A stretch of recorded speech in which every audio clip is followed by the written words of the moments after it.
नमस्कार, हर खबर हरियाणा देख रहे हैं आप और मैं हूं आपके साथ ज्योति। प्रधानमंत्री नरेंद्र मोदी ध्यान साधना को लेकर के, उनके ध्यान साधना करने को लेकर के कांग्रेस ने तंज कसा है। कांग्रेस के राष्ट्रीय अध्यक्ष मल्लिकार्जुन खड़गे ने कहा कि ये नाटक क्यों। साथ ही उन्होंने कहा कि अगर उन्हें सर्वे में 295 सीटें दिखाई दी हैं। इस पर हरियाणा के पूर्व गृह मंत्री अनिल विज ने पलटवार करते हुए कहा है कि संविधान सबको अलग अलग तरीके से साधना करने की इजाजत देता है, लेकिन दो तरह के लोग होते हैं। एक तरह के लोग क्लब में जाते हैं, मदिरा पीते हैं, मांस खाते हैं, और दूसरे सात्विक होते हैं, इसलिए उन्हें ये जानकारी नहीं है।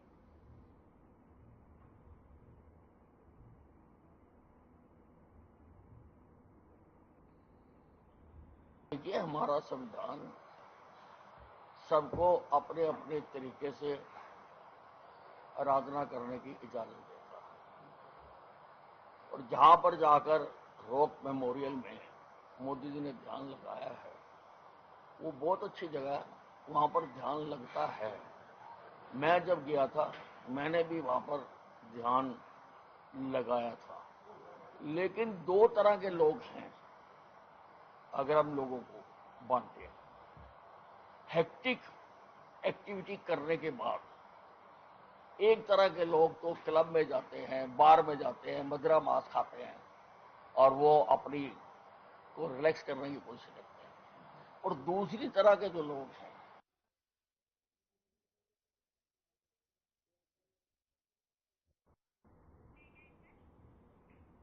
सोनीपत लोकसभा क्षेत्र से कांग्रेस प्रत्याशी सतपाल ब्रह्मचारी का बयान सामने आया है। उन्होंने कहा है कि हरियाणा में मतगणना के बाद से कुछ महीनों बाद होने वाले विधानसभा चुनाव में कांग्रेस जीत हासिल करेगी और हरियाणा से बदमाशों का खात्मा होगा।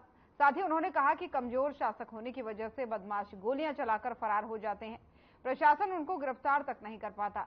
हुड्डा सरकार के दौरान बदमाश खौफ में थे और हरियाणा छोड़कर गायब हो गए थे। इस दौरान उन्होंने कहा कि हरियाणा अब बेरोजगारी में नंबर 1 है। हुड्डा के शासनकाल में हरियाणा रोजगार देने में खेल खिलाड़ियों में नंबर 1 है।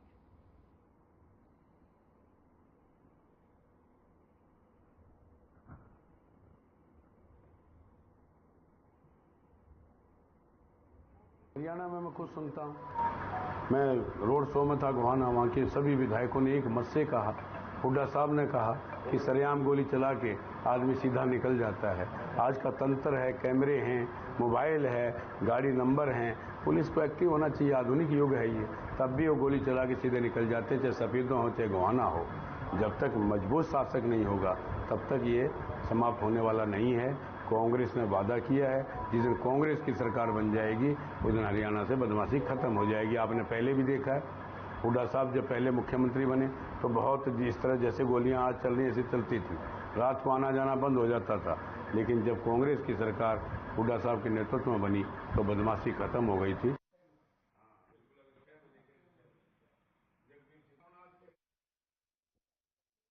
बीजेपी प्रदेश चुनाव प्रबंधन समिति रोहतक प्रदेश कार्यालय मंगल कमल में हुई है। प्रदेश चुनाव प्रबंधन समिति के संयोजक राज्यसभा सांसद सुभाष बराला की अध्यक्षता में ये बैठक हुई है। वहीं आपको बता दें कि बैठक में संगठन महामंत्री फणींद्र नाथ शर्मा, प्रदेश उपाध्यक्ष विपुल गोयल, प्रदेश महामंत्री सुरेंद्र पुनिया जी के साथ GL शर्मा उपस्थित रहे। तो रोहतक में चुनाव प्रबंधन समिति की बैठक हुई है और इस बैठक में जो है कई बड़े बड़े नेता जो है वो मौजूद रहे और तस्वीरें आप देख सकते हैं। तस्वीरों में दीप प्रज्वलित कर जो है श्रद्धांजलि देते हुए इस बैठक की शुरुआत की गई, जिसके बाद से इस बैठक में कई सारे बीजेपी के बड़े अधिकारी, बड़े नेता इसमें मौजूद हैं। जैसा कि आप देख सकते हैं, फणींद्र शर्मा समेत तमाम सारे दिग्गज नेता इसमें मौजूद हैं। चुनाव प्रबंधन समिति की ये बैठक थी। इस बैठक में कई मुद्दों पर चर्चा की गई।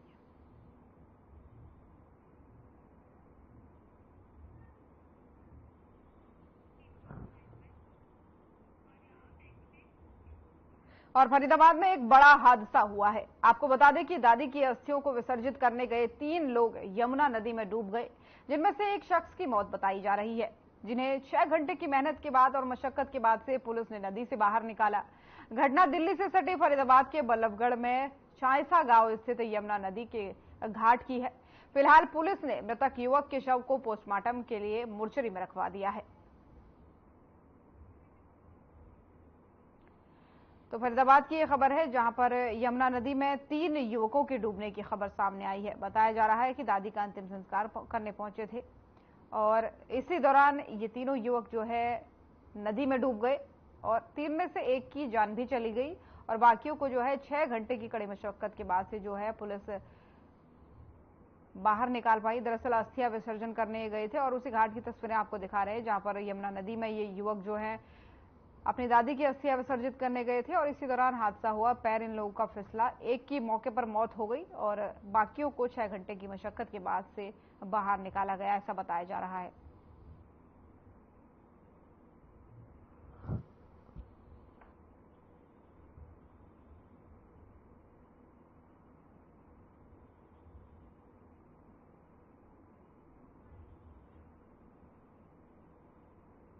ऐसा है जी, हम कटपुला के पास में कल पानी बांट रहे थे, मीठा पानी, गर्मी का टाइम पड़ रहा है। तो एक बहन जी थी और 2-3 लेडीज और भी थी और 3-4 भाई भाग के आए हमारे पास, कैसे ऐसे जमुना में कोई डूब रहा है। तो मैं और मेरा भाई अर्जुन, हम दोनों ही जैसे हमें पता लगा धुआंधार रेस लगाई और सीधे जमुना में जाकर कूद गए। और भैया हमने देखी 2 भाई डूब रहे हैं, एक पहले ही ऑलरेडी डूब चुका हो जब तक। तो मैंने खुद ने एक भाई बचाया वहां से, 2 भाई और भी आगे हैं, 3 ने एक बचाया, मैंने एक बचाया। उनकी बहुत बुरी हालत है कि पानी वानी पी लियो बिल्कुल उनने, और भाई पे 2 निकाले हमने। सर क्या है ना, हम अपना वहाँ पे जल अभिषेक कर रहे थे, थोड़ा गर्मी के मौसम में थोड़ा जल अभिषेक कर रहे थे हम। तो हमारे पास से वो गए थे, हमें ये भी पता नहीं था कि वो यहाँ पे अस्थियां बहाने के लिए आए हैं या फिर किस काम से आए हैं, इन्होंने हमसे पूछा भी नहीं था। तो जब ये नहा रहे थे वहाँ पे, तो एकदम से एक बंदा आया कि हमारा बंदा डूब रहा है। तो एकदम से हम जैसे थे ऐसे ही हम कूद गए वहां से, जाके उसको बचाया। एक बंदा तो हमसे पहले ही मतलब डूब गया था, हमें वो मिला नहीं। 2 बंदे मिले थे हमें, 2 बंदे हमने निकाल लिए थे वहां से। फिर उसके बाद में पता चला कि वो वहीं पे, हमने खूब कोशिश की वहां खोजने की, वहां पे कोई मिला नहीं। फिर काफी देर तक हम 1-1.5 घंटे तक रहे वहां पे। फिर उसके बाद में हमें कोई मिला नहीं वहां पे, फिर हम उसको निकाल के हम बाहर आ गए। सोनीपत के नैना तेतारपुर में एक व्यक्ति की पीट कर हत्या कर दी गई। आपको बता दें कि सिर में गंभीर चोटें लगने से व्यक्ति की मौत हो गई। गांव के सरपंच ने बताया कि मृतक गांव में 2007 से नंबरदार के पद पर तैनात था।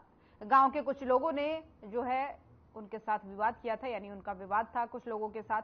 पुलिस ने शव को कब्जे में लेकर के पोस्टमार्टम के लिए सिविल अस्पताल में भेज दिया है। वहीं फिलहाल 8 व्यक्तियों के नाम जो है इस वारदात में सामने आए हैं। पुलिस 4 युवकों को हिरासत में लेकर फिलहाल पूछताछ में जुटी है।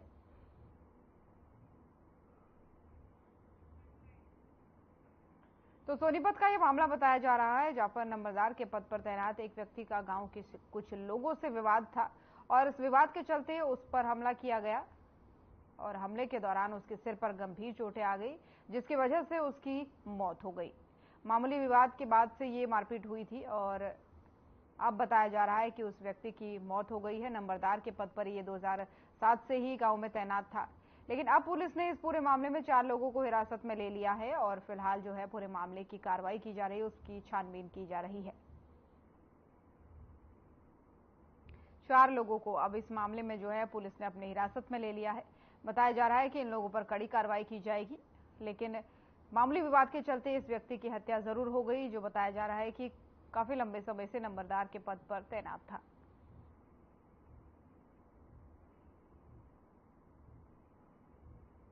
ये मेरे को तो रात को 10 बजे सूचना मिली थी कि नई कॉलोनी जो बस्ती है एक उसमें झगड़ा हो रहा है। तो मैं जब वहाँ पहुँचा, इस भाई को लेकर आ गई। वहाँ पता लगा कि भाई तो खत्म होने वाला है और जल्दी में संभाला। तो मैं फिर उसके बाद मैं पहुँच गया था यहाँ। तो यहाँ उसकर में लाए थे, उसकर में इसको डेट दिखा दिया, फिर यहाँ सरकारी में लेकर आ गई। अच्छा, क्या नाम है जी लड़के का? सुभाष नंबरदार है, नंबरदार था डॉक्टर का। नंबरदार था? नंबरदार। आयु कितनी थी? 40-42 साल। अच्छा, किसके साथ झगड़ा हो गया, क्या बात हो गई? पड़ोस में है जी, 3-4 मकान उस गली। उनका एक दिन पहले भी थोड़ा झगड़ा हुआ, थोड़ा किसी बात पे, और कल फिर पता नहीं किस तरह की मार पिटाई हुई। दोनों तरफ थोड़ी थोड़ी चोट भी लग रही, लेकिन ये खत्म हो गया। सिर में ज्यादा चोट है इसके, ये पता नहीं ईंट लगी है क्या लगे।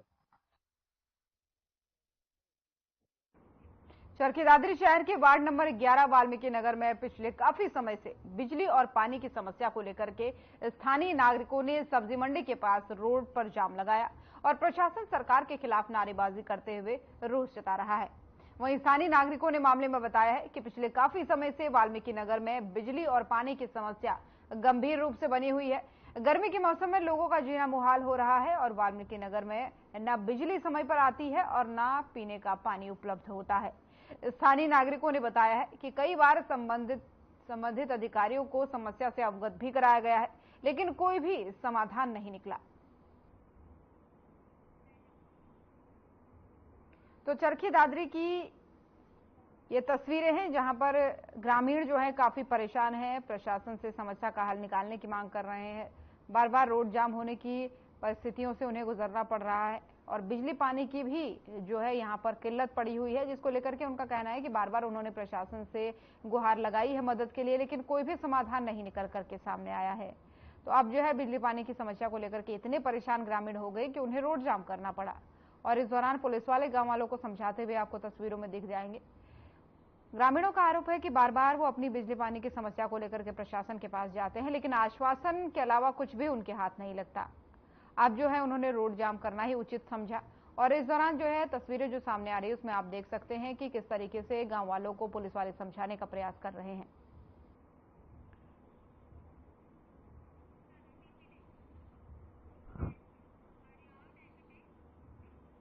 और यमुनानगर के छछरौली थाने में सैकड़ों की संख्या में मुस्लिम समाज के लोग जो है वो एकजुट होते हुए दिखाई दिए।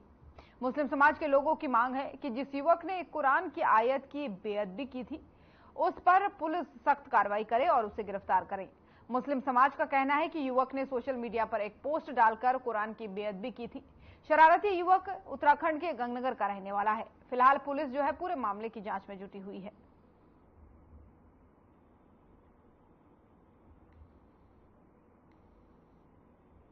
हमारे यहाँ के जो लोकल एसएचओ हैं उनसे बातचीत हुई है। उन्होंने तो हमें ये आश्वासन दिया है कि हम इसकी डीडीआर काट देते हैं, क्योंकि उनका कहना ये है कि जब एक जगह एफआईआर हो जाए उसके बाद उसी मुकदमे उसी मामले की दूसरी एफआईआर नहीं होती और उसकी डीडीआर कटती है कि जो यहाँ का प्रशासन है वो वहाँ के प्रशासन से अटैच होके इस मसले में जिस तरीके की कार्रवाई वहाँ का प्रशासन करेगा ये प्रशासन उसको कोऑपरेट कर सकता है, ये इनका कहना है।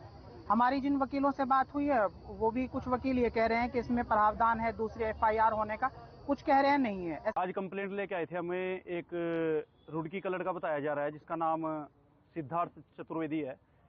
वो लड़का वैसे तो 2-3 साल से वो हमारे इस्लाम के खिलाफ बहुत जहर उगल रहा है और गलत सलत अपशब्द भी बोल रहा है बहुत ज़्यादा, लेकिन आज तो उसने बिल्कुल हद पार कर दी कि हमारी कुरान उसके ऊपर पैर रखना और बरखों को पाड़ना और जलाना और अल्लाह को चैलेंज करना।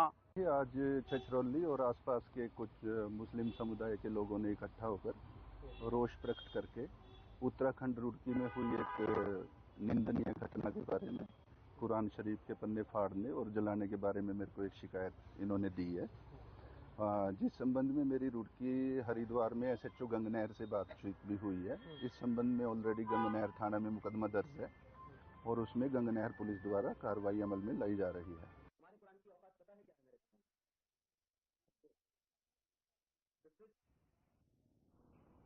और हरियाणा सरकार की नौकरियों में सामाजिक और आर्थिक आधार पर 5 अंक देने के फैसले को हाईकोर्ट की डबल बेंच ने रद्द कर दिया है। इसी को लेकर के मुख्यमंत्री नायब सिंह सैनी का बयान सामने आया है। उन्होंने कहा है कि अब राज्य सरकार इसकी पैरवी सुप्रीम कोर्ट तक करेगी। सरकार गरीब और युवाओं के साथ अन्याय नहीं होने देगी। आपको बता दें कि इससे पहले हाईकोर्ट की सिंगल बेंच सरकार के इस फैसले की सराहना कर चुकी थी। वहीं सीएम नायब सिंह सैनी ने कहा कि आचार संहिता खत्म होते ही प्रदेश में विकास के कामों की रफ्तार तेज होगी।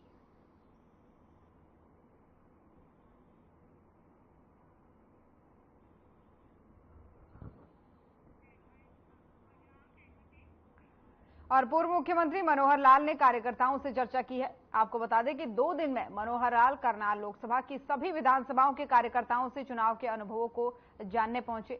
बैठक में मनोहर लाल के साथ राज्यसभा सांसद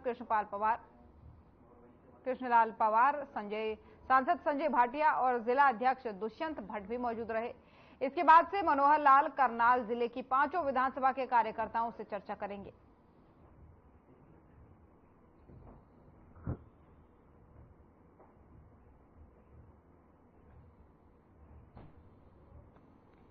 तो पानीपत की ये तस्वीरें हैं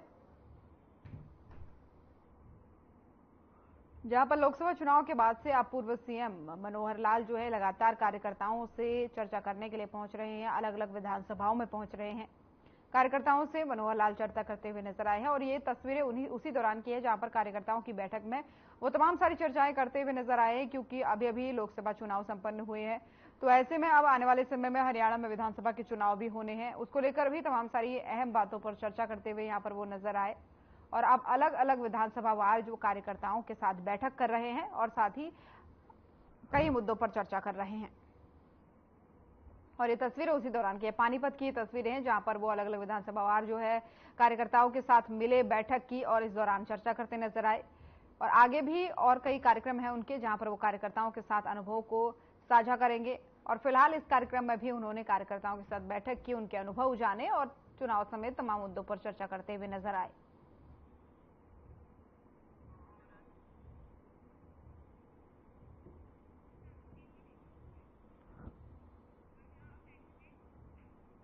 सोनीपत लोकसभा क्षेत्र से कांग्रेस प्रत्याशी सतपाल ब्रह्मचारी का बयान सामने आया है। उन्होंने कहा है कि हरियाणा में लोकसभा मतगणना के बाद से कुछ ही महीनों बाद होने वाले विधानसभा चुनाव में कांग्रेस जीत हासिल करेगी और हरियाणा से बदमाशों का खात्मा होगा।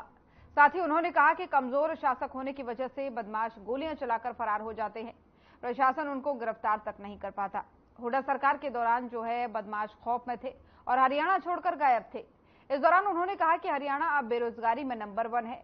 हुड्डा के शासनकाल में हरियाणा रोजगार देने में खेल खिलाड़ियों में नंबर 1 था।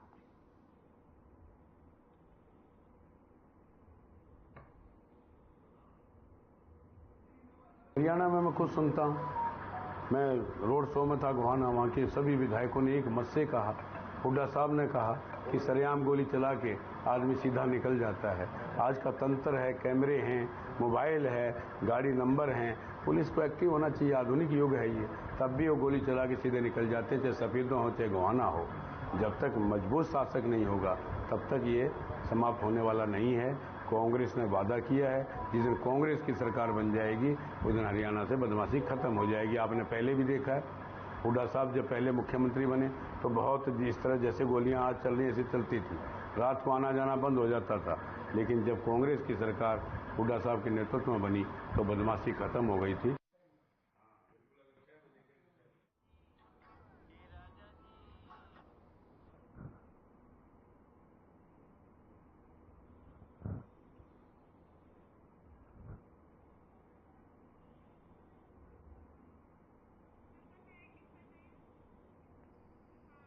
तो सोनीपत से खबर आपको बता रहे हैं जहां पर कांग्रेस के प्रत्याशी जो हैं, कांग्रेस के सोनीपत से प्रत्याशी लोकसभा प्रत्याशी सतपाल ब्रह्मचारी, उन्होंने सरकार पर तंज कसते हुए कहा कि कांग्रेस के राज में सब कुछ ठीक था, युवाओं और खेल में जो है प्रदेश आगे था, लेकिन बीजेपी के राज में ये सारी चीजें नहीं रही हैं। तंज कसते हुए वो नजर यहाँ पर आए और क्या कुछ उन्होंने कहा है आपको हमने सुनाया। हरियाणा में बदमाशों का खात्मा होगा अगर दोबारा से कांग्रेस सरकार प्रदेश में आती है, ऐसा दावा है कांग्रेस के लोकसभा प्रत्याशी सतपाल ब्रह्मचारी का। दरअसल सोनीपत से ये मैदान में थे और 25 मई को हरियाणा में मतदान हुए थे, तो उसके बाद से अभी ये बैठक में उन्होंने कहा है, बड़ी बात कही, उन्होंने कहा कि अगर बदमाशों का खात्मा करना है तो फिर से कांग्रेस सरकार को एक बार सत्ता में लाना होगा। इनेलो प्रदेश अध्यक्ष और पूर्व विधायक नफे सिंह राठी हत्याकांड के मामले में सीबीआई ने पंचकुला सीबीआई ने कोर्ट में चार्जशीट दायर की है। सीबीआई ने इस हत्याकांड में गिरफ्तार जो है आरोपियों के खिलाफ आरोप पत्र दाखिल किए हैं। वहीं आपको बता दें कि इस मामले में पुलिस ने 2 शूटर्स सौरभ और आशीष को गोवा से गिरफ्तार किया है, तो वहीं शूटर्स को गाड़ी मुहैया करवाने वाले आरोपी धर्मेंद्र को भी बाद में गिरफ्तार कर लिया गया। वहीं वारदात को अंजाम देने वाले मुख्य शूटर अतुल और नकुल अभी भी पुलिस की गिरफ्त से बाहर बताए जा रहे हैं।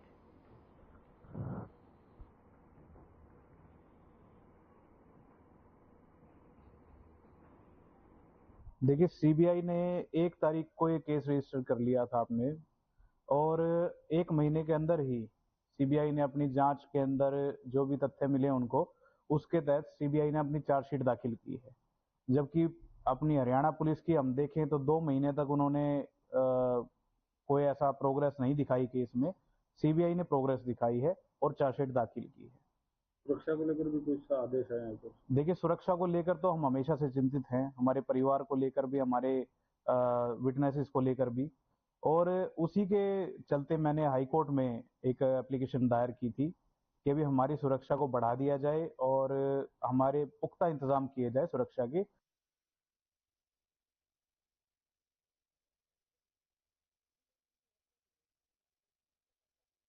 पर एक युवक और महिला ने संदिग्ध अवस्था में जहरीला पदार्थ खाकर आत्महत्या कर ली है। जानकारी के अनुसार मामला प्रेम प्रसंग को लेकर के बताया जा रहा है। हिसार के रेलवे स्टेशन के पास से एक होटल में एक युवक और महिला का शव मिलने से हड़कंप मच गया। युवक और महिला जो है वीरवार की शाम को ही होटल में रुकने के लिए आए थे और सुबह उनके शव जो है वो बाथरूम में मिले। इसकी सूचना मिलते ही पुलिस मौके पर पहुंची और शवों को कब्जे में लेकर के पोस्टमार्टम के लिए अस्पताल पहुंचाया गया। वहीं आपको बता दें कि पुलिस ने मृतकों के परिजनों को सूचना दी है। पुलिस के अनुसार जहरीला पदार्थ के सेवन से इनकी मौत हुई है। फिलहाल पुलिस पूरे घटना की छानबीन कर रही है। लड़का कल घर से गया था 11 बजे। क्या कह के गया था? कुछ नहीं कहा, दुकान पर काम कराया करता मैं फर्नीचर का, वहाँ से गया है ये। तो आपको कैसे पता चला आज का? किसने बताया? आज का तो यहाँ से पुलिस वाले का फोन गया था मेरे पास। क्या बताया उन्होंने? उन्हें ये बताया था कि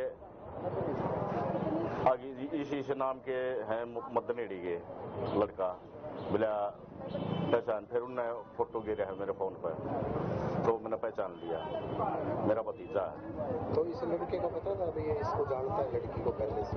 ये तो पहले को जाना था, अभी जिब्बा तो आई है।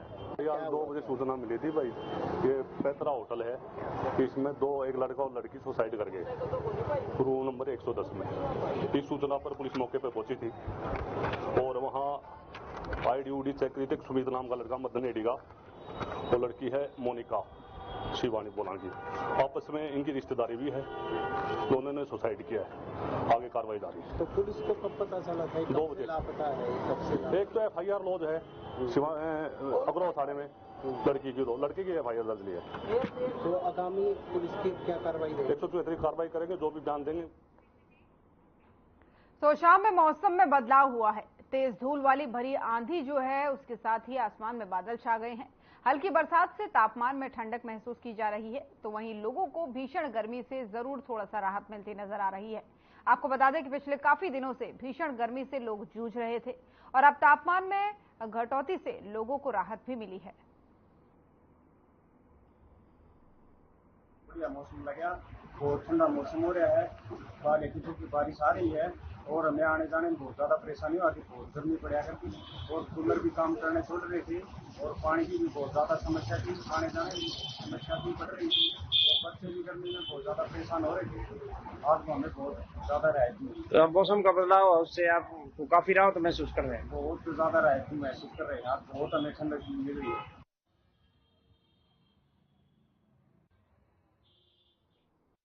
भीषण गर्मी के कारण दिल्ली में पानी की समस्या चरम पर है, जिसे लेकर के दिल्ली के सीएम अरविंद केजरीवाल ने एक्स पर पोस्ट किया। उन्होंने एक्स पर पोस्ट करते हुए लिखा कि इस बार पूरे देश में अभूतपूर्व गर्मी है, जिसकी वजह से देश भर में पानी और बिजली का संकट हो गया है। साथ ही उन्होंने कहा कि दिल्ली को जो पानी उनके पड़ोसी राज्यों से मिलता है उसमें कमी कर दी गई है। हम सबको इसका मिलकर निवारण करना होगा। उन्होंने कहा कि बीजेपी हरियाणा और यूपी सरकार से बात करे कि दिल्ली को पानी दिलाए, क्योंकि इस वक्त राजनीति करने की बजाय मिलकर काम करने का समय है।